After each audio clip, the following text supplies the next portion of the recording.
Welcome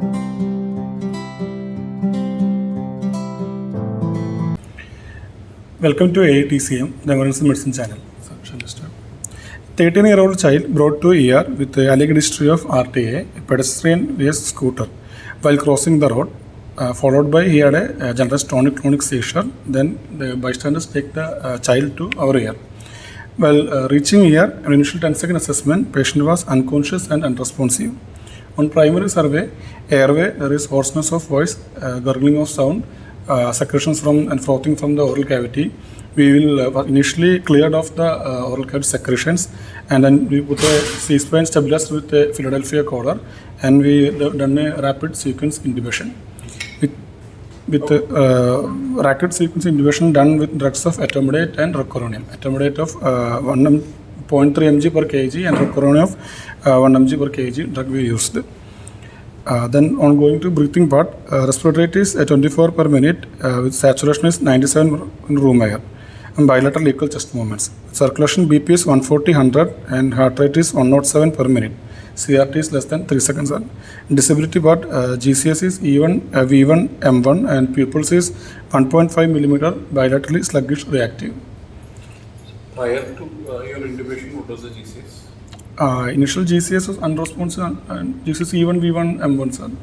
E1, V1, M1. Patient had seizure before after the event. While reaching ER, patient in a there is no any active movements. Okay. So on arrival itself, the GCS was 3. No, 3 sir. Okay. In view of low GCS, we intubated the patient. Exposure part, temperature was normal. We exposed all part of the body of the child to look after any other trauma. Then we, there is no other trauma is there. Then we covered with a blanket to prevent hypothermia. Then going to adjuvants, we done a E-fast, emergency E-fast, and we take the patient child to emergency CT brain to roll out any intracranial hemorrhage. Okay. So we have a 13-year-old boy who hardly had a 10 minutes back on road traffic accident while he was crossing the road, and he was hit by a two-wheeler and is being brought to the emergency room. Probably he had a seizure after the event, and he has been brought in. So we had a GCS of 3/50. So we went ahead and intubated the child. Okay. So that is the history that you got, and you have done a fast examination which was negative. And we went ahead with the CT brain. So CT brain treatment, what was the finding? Normal sir. There is no any. There was no any subdural epidural hematomas or no diffuse axonal injury. Diffuse axonal injury, nothing was evident. Okay. So how will you manage this patient now in the year? Initially, first of all, while this patient came with airway was not patent, so we'll secure the airway. We'll check for patency of the airway and airways maintaining. So how will you classify your head injury depending upon the GCS? In pediatric, there is a modified GCS is there. That is, eye response is spontaneous opening. For when you, how will you classify head injury depending upon mild, moderate, severe. 13 to 15 is mild. Less than 13 to 9 is moderate. Less than 8 is severe. So this patient is having a severe head injury. So that is for our idea. So we don't know whether before the CT brain being taken, we don't know whether it's a post-ictal phase or whether it is due to the head injury. So our aim is to stabilize the airway breathing circulation. So that's what we have done. And depending upon the cervical column. So the classical, the nexus criteria and all those things like Canadian seat spine rule and all, it will not be very easily applicable in a child. So you need to modify it accordingly. So which all patients with a cervical, you will suspect a cervical spine injury and you will immobilize with a cervical collar. So what are the problems that you need to anticipate in a child regarding airway and regarding cervical spine? Airway, what are the challenges that you will face for a pediatric age group? Pediatric trauma, what are the challenges that you will face? For putting collar. No, I'm asking you the A, and A means airway with cervical spine mobilization. So airway, what are the challenges that basically you have to in pediatric, there is the large tongue. Okay. And anatomy is different from adult anatomy. Okay. So the head itself is large compared to the body. Because a 13-year-old, it's nearing to the teenage, maybe it will be like a normal adult patient. But usually when you compare the pediatric, the head itself will be large. And the most important thing, you need to keep up on the neutral position when you are intubating. When you are In this case, you can't do because you have suspecting a cervical spine injury, and you might be finding it difficult to intubate the patient. You have to keep the child in the neutral position. Maybe a small head roll and all you need to use. Below the shoulder, we can keep. Below the shoulder, you need to support to keep the child in a neutral position. So next challenge is what? Epiglottis also very large and flaccid, so we will use in adult we use curved laryngoscope. In pediatric we use straight laryngoscope. Okay. And large tongue. Okay, so that is the airway related challenges. Coming to cervical spine, it's a big thing because the problem again you can have cervical spine injury. Around 30% of the children with head trauma, they also can have cervical spine injury. So how will you decide, okay, this child needs a cervical spine immobilization? With a patient preaching with altered sensorium, fall from less than 2 years, fall from more than 0.9 meter, more than 2 years, more than 1 meter. So what is the rule called as? Pitcairn rule and nexus rule criteria. Pitcairn rule is also for CT brain also. It is a first to tell regarding spine mechanism of injury. Mechanism of injury if co-passenger. Look at it. So basically what we need to look in is simple things we keep thinking in our mind. Whenever the GCS is low, whenever there is an altered mental status, whenever there is a focal neurological deficit, definitely you need to suspect a cervical spine injury. That's a thing straightforward. So this child had an altered mental status. So straight away we need to put a cervical immobilization. So these are the things that the cervical spine tenderness might not be very evident because in children they might not be able to, smaller children especially. 13-year-old you might be able to elicit. Even your nexus criteria, the normal nexus criteria and even the Canadian C-spine rule might apply in here. But when you are comparing like a 5-year-old and 6-year-old, it might be difficult for our normal nexus criteria. So that is the Pitcairn rule that has been said. So Pitcairn rule, what are the things for the spine? Mechanism of injury, severe mechanism of injury with patient ejection, death of another passenger, rolled over, a pedestrian bikes without helmet, struck by a motor vehicle, fall for less than 2 years, fall of more than 9 meter height, more than 2 years, fall of more than 1.5 meter, and loss of consciousness more than 5 seconds, GCS less than 15. Then other signs of altered mental signs, agitation, repetitions. You have to think, and seizure again at the event. These are all significant that this probably having an head injury associated with cervical spine injury. We are unable to assess. So those group of patients we need to immobilize with the cervical spine. What are the problems that you will have in a spinal cord injuries in children? So who all need an radiological evaluation? So again, when this group of patients with altered mental status, we are putting a cervical collar, and again who is having a focal deficit, this group of patients and high mechanism of injury definitely needs a radiological evaluation. And what radiological evaluation you need is ideally a CT followed with an MRI correlation. So what is the reason between I am saying regarding MRI also in children? If CT is more radiation exposures there. And the problem here is that CT you will be able to detect fractures. But in children, what is the problem that you can happen? You can have spinal cord injury without radiological abnormalities. Without radiological abnormalities, what we say is X-ray. Usually that is the name Shivora came in. So when you have MRI and better imaging facilities, you will be able to see the spinal cord injury. There can be multiple contusions and all those things. So there can be, you know, what is the type of bone in children, what are the problems that they can have. They can have green stick sort of a fracture. So it will not be the routine fractures that we see. So maybe there will not be any spinal column, vertebral column injury might not be there, but there might be some contusion to the spinal cord. So we need to do an MRI sometimes. So whenever you think about a spinal cord injury, our answer here, whether how we have cleared the cervical spine. How we have cleared the cervical spine? It is either clinically or radiologically. So radiologically, what are the options available? We have X-rays available, we have CT available, we have MRI available. So who all need X-ray, who all need CT, who all need MRI? That is the next question. So clinically, if the patient is conscious oriented, you are able to do all the tenderness and there is no high risk mechanism of injury, you can easily say you can clinically rule out a cervical spine injury. But there might be a group of patients where the mechanism of injury is at high risk, but they don't have any focal neurological deficit. Maybe that group, maybe an X-ray might be sufficient enough. But again in pediatric age group, again challenging. As I told you, might not be able to see a fracture. But for the high risk category, that is low GCS, those who are having low GCS and focal deficits, definitely they should be going for an ideally a CT with an MRI correlation to look for. So that you have to clear the cervical spine also. So these are the two things that you need to keep in your mind. Okay.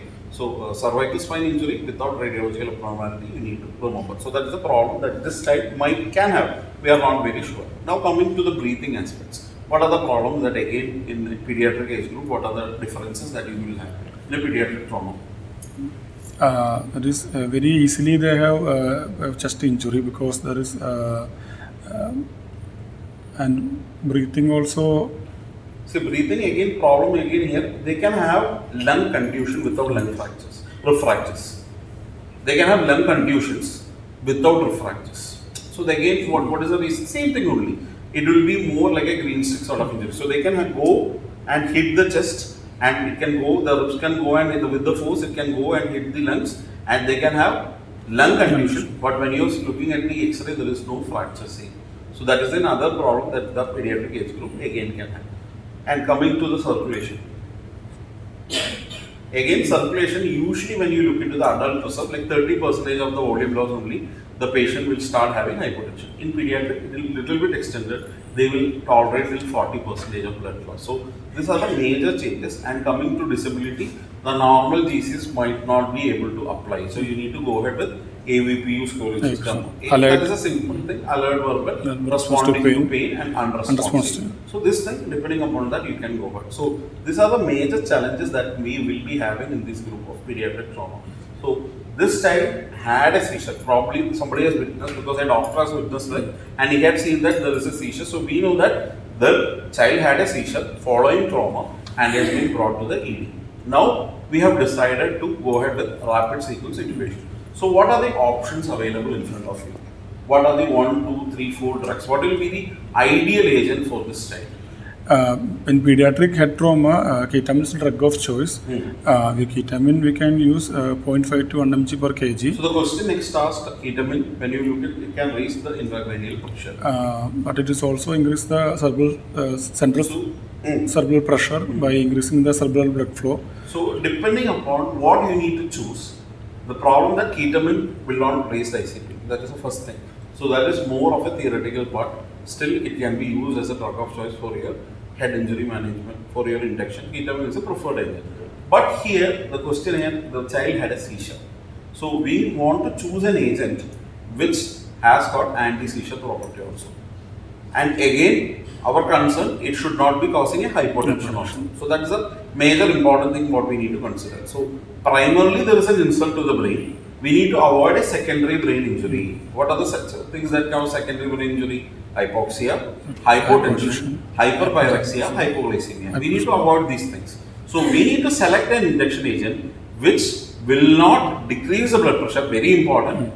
Even if it is increasing the blood pressure, it might be a challenge. Maybe the bleed can increase. So depending upon the hemodynamics and the presentation, you need to select. Suppose the patient is having a normal blood pressure, you can, as you said, you can use ketamine. Suppose the patient is having hypotension, ketamine again is the ideal. Suppose the patient is having a higher blood pressure due to the raised ICP, your Cushing's reflex, you can go ahead with propofol. Propofol will be an ideal agent. Or you can use a combination of propofol with ketamine. So ketamine, the advantages of ketamine, what is the advantages of ketamine? In hypertension patient, it will increase the BP, blood pressure, and also increase the cerebral center pressure. Okay. And additionally, it has got very good analgesic property also. So when you compare to all other induction agents, ketamine is the best agent which have got analgesic property as well as anesthetic property. And only problem with ketamine is what? Dissociative anesthesia or emergence phenomena. So in order to prevent that, what you need to do? We have to pre-treat the patient with benzodiazepine. So when you are not giving benzodiazepine, for especially in procedural sedations, you are directly giving ketamine, the patient you are in the ED, he will start blabbering, he will have hallucination and all those things. So you should always remember, you give a smaller dose of benzodiazepine and ketamine along with that. So our selection of induction agent will be depending upon two factors. One is patient-related factors. What is the reason why you wanted to intubate? And hemodynamics. Always remember, hemodynamics is the key. So ideal agent would have been a propofol. If the BP is fine, there is no hypotension, propofol is a good agent. But etomidate you can use in and out. You can use for any patients at overnight you can use, there is no contraindication. And again, you have used rocuronium also. And succinylcholine can also be given, but rocuronium is what we use prefer in our ED. So that is the induction agent choice that you have selected. And after that, you have taken the intubated the patient and you have done a fast examination. We have to look in for hepatorenal pouch, splenorenal pouch. In the epigastric region, you have to look for the pericardial tamponade, and you need to look for the suprapubic region, and finally to the chest also, you need to look for any pneumothorax. Basically, you are looking for any pneumothorax, your barcode sign, stratosphere sign, or lens sliding. These are the things that you need to look in for. And you wanted to go ahead with the urgence to the primary survey. So here, urgence to the primary survey is what a blood gas analysis would give you an idea. The lactate is very high. That attributes that the child had a seizure. Probably that will give you an idea. Then you need to have a definitive treatment plan. That is why we went ahead with the CT brain plane and we imaged the child. Now the child has come back from the imaging room. Imagine that he has got a mild or moderate head injury. There is some subarachnoid hemorrhage, subdural hemorrhage, lung contusion, or a diffuse axonal injury. So in the ED, how will you manage this raised ICP? Raised ICP, we can start with 3% normal saline. We can give First thing, 1, 2, 3, 4, 5, 6, 7, 8. Head and elevation. We will avoid neck pricks. Then we start with 3% NaCl. In pediatric dosage, it is you can give 5 ml per kg bolus over 10 minutes, followed by infusion of 0.1 ml per kg per hour. We can start with keep the serum sodium more than 155 to 165. Then if there is impending herniation, we can give mannitol. Mannitol is 0.5 gram to 1 gram per kg dose we can give. Then we can give anti-seizure prophylaxis. So anti-seizure prophylaxis, that's my next question. So who all need a seizure prophylaxis? 1, 2, 3. Following a head injury. We get a lot of adult patients and pediatric patients in ED following head injury. So who all need and how long? GCS less than 8 is the we can give severe classification of severe GCS, and patient with intracranial hemorrhage with intraventricular extension. Any diplopal skull fracture? Okay. Any witness seizure at the time of event? So these group of patients, they should get a seizure prophylaxis.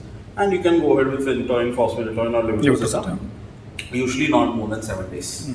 You can stop after 7 days. That's only early indication. You need to give it for 7 days, and there is no further seizure, you can stop that also. So that is again for this group also. And next To prevent then we will prevent hypovolemia and keep the saturation more than 95. Then prevent systolic blood pressure. What is the target that you wanted? In children, this 70 plus 8/2 is the less than that, it is hypotension. So keep above. So what do you want to keep? Above this or above this above. So what will be the systolic blood pressure for a 10-year-old? 10-year-old is 90 plus 8/2. So it is 110, more than 110. 110. So you can just remember after 10 years it is above 110. You need to maintain it above 110. And below that, below 10 you can use this formula. So that's the same thing that we use for to tell that the child has got hypotension. Prevent hypovolemia, prevent desaturation, keep the saturation more than. Then prevent hypoglycemia and hyperglycemia, and prevent hypothermia. Maintain the bottom. Hyperparaxia, I want to avoid fever. Hypothermia, I am not much concerned with.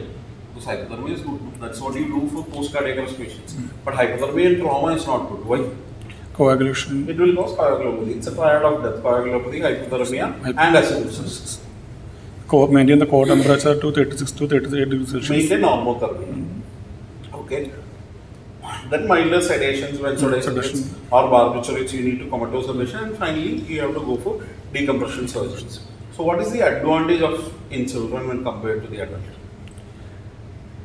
for head injury? Head injury. Old age. The space is more in old age because of the atrophy also, and pediatric also there is.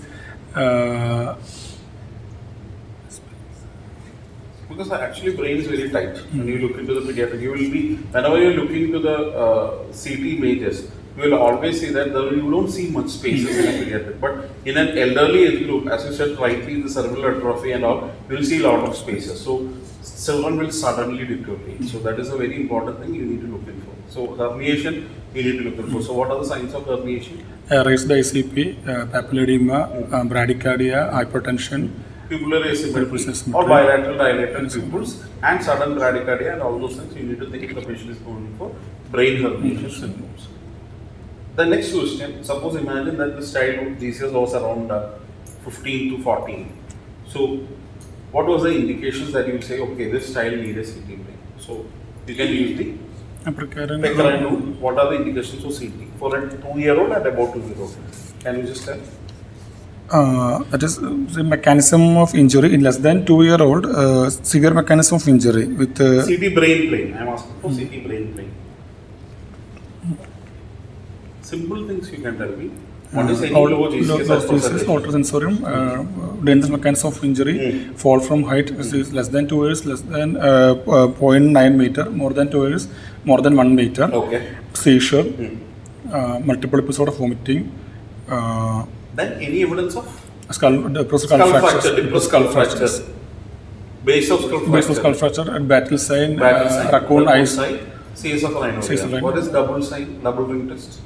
That is CS of, we will take a tissue, CS of rhinovirus, there is double sign seen. So what will happen if there is only blood? It will stay there only. If it is mixed with the blood will stay in the center and CSF will leak towards the peripheries.